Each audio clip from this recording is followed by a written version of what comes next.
তো আজকে চলে গেছিলাম ব্যান্ডেলে ভেলভেল উৎসবে। যাবেন কি করে এখানে? হাওড়া স্টেশন থেকে ব্যান্ডেল, বর্ধমান মেন, পুন্ডুয়া, কাটোয়া এইগুলির ভেতরে যে কোনো একটি ট্রেন ধরে সোজা চলে আসবেন ব্যান্ডেল স্টেশন। ব্যান্ডেল স্টেশনে নেমে 6 নম্বর প্ল্যাটফর্মের ওভারব্রিজ ধরে নেমে ব্যান্ডেল স্টেশন রোড ধরে সোজা চলে আসবেন গ্র্যান্ড ট্যাঙ্ক রোডের দিকে। রোড পার হয়ে কিছুটা আসার পরই দেখতে পাবেন মা ওলাইচণ্ডীতলার মন্দির।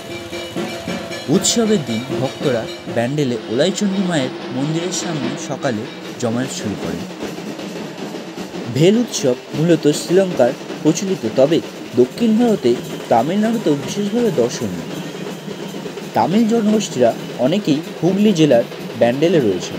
তারাই বহু প্রাচীন আগে বাংলাতেও শুরু করেন এই ভেলভেল উৎসব। ভেলভেল হলো একটি তামিল জনগোষ্ঠীর বাৎসরিক উৎসব।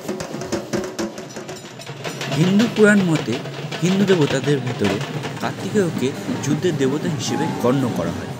দক্ষিণ ভারতে তিনি মুরগান নামেও পরিচিত। মুরগানকে সর্বদা একটি সুদীর্ঘ বর্ষা বা ত্রিশূল হাতে দেখা যায়, যা পার্বতীর দ্বারা উপহার দেওয়া হয়েছিল।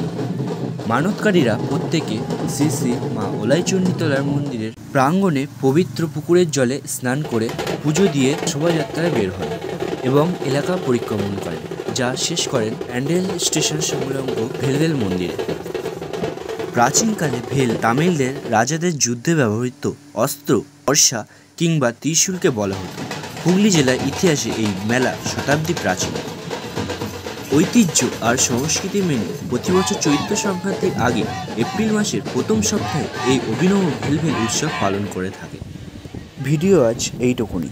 ভিডিওটি ভালো লাগলে চ্যানেলটিকে সাবস্ক্রাইব ও লাইক করে যাবেন।